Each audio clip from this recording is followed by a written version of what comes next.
friends, I am Niharika and welcome back. Today we are going to look at some English insults.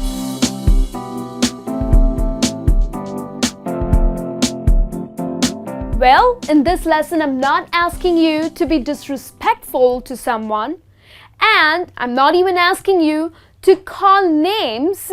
However, I'm just helping you with certain English insults wherein you would get an idea that what exactly it means, and if someone ends up using it for you, then you know how to give it back to them. So as we all know that there's a slight difference between British English and American English. So here I have list of insults wherein the meaning of each is the same. However, the words are different. Like the word in British English is different as well as in American, it's different. So we are going to start this lesson with the first word here, that is arse. Now arse, well, the meaning of arse, the literal meaning of arse is buttock. However, here it's a slang and it's an insult. Well, arse means someone who is extremely stupid and irritating.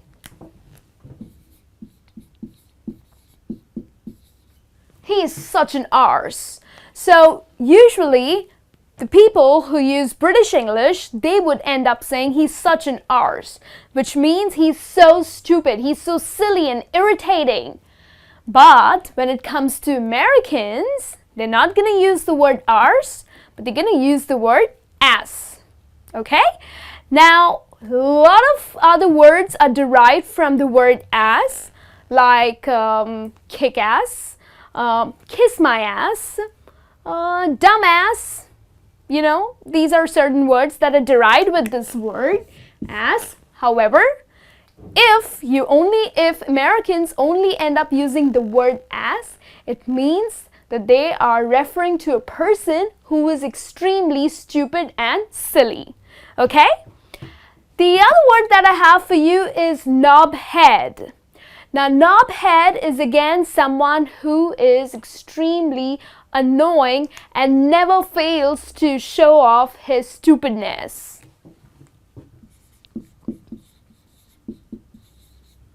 Okay?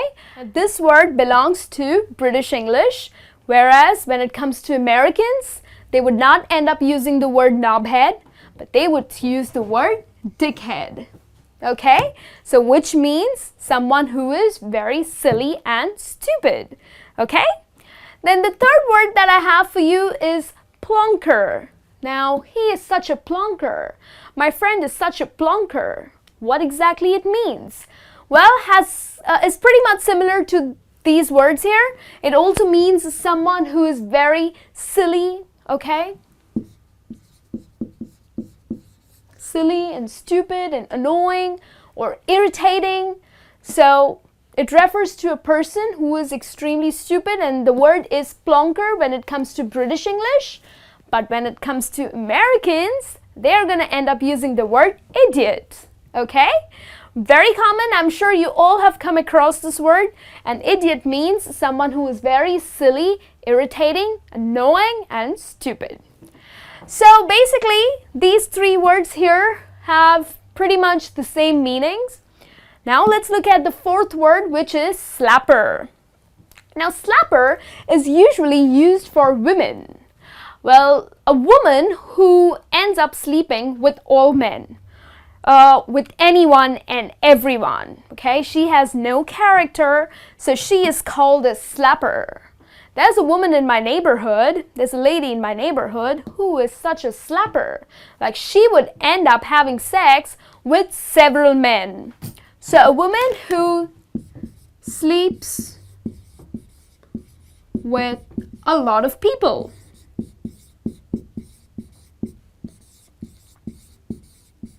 But if you end up using this word in front of Americans, they would have no idea what you're talking about.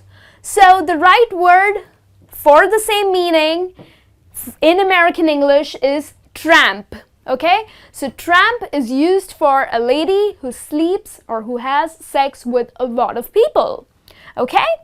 Then the next one is sod off. Now when you're angry and when you ask someone to just leave, to get lost, to go away, then you end up saying just sod off, okay?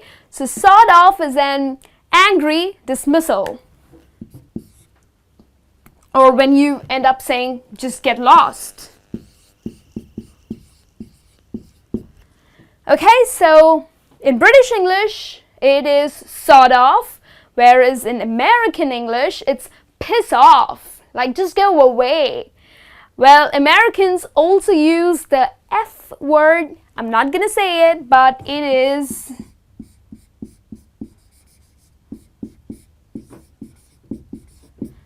okay, so it's the F word, or they end up saying piss off, okay?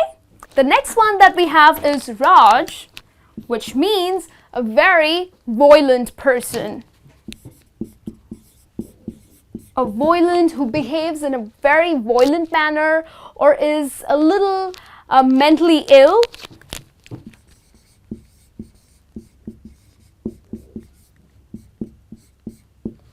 Okay?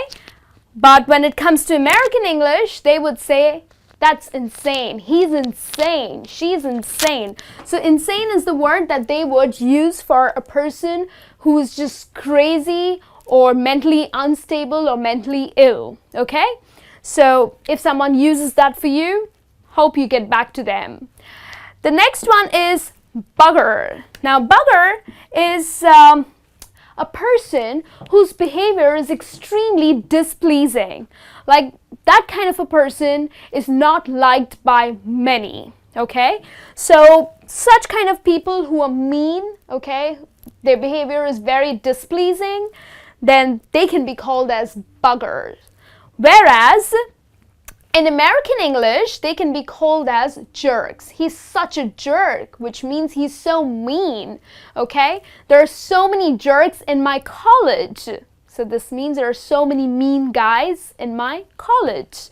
So it means a person who is very mean or whose behavior is extremely displeasing.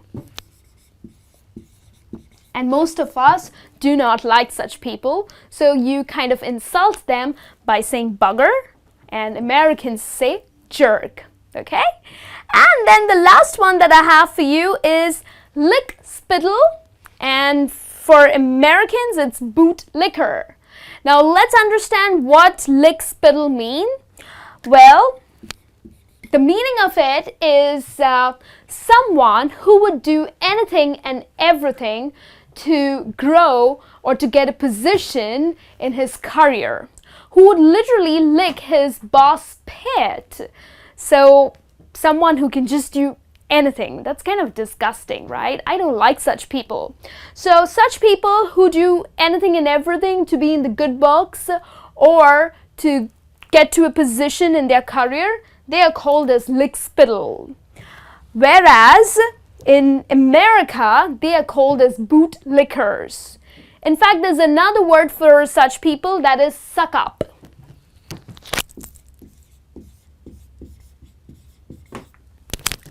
Bootlickers, or they're such suck ups, or when it comes to British English, they're called as lick spittles. Okay? So someone who can do anything, kind of lick their boss's pit in order to grow in their career.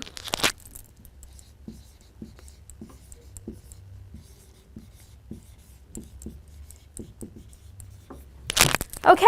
Now if you realize most of these words are slang words, okay? And they are quite offensive. So as I said in the beginning, please don't use them quite often, okay? It's just for you to understand what exactly these words mean, and hope this is clear to you. So make sure that you understand that all these words are all put down words, okay? Wherein you are being disrespectful to someone. You're calling out someone with these names, okay? I'll be back with a new lesson for you. Till then, you take care.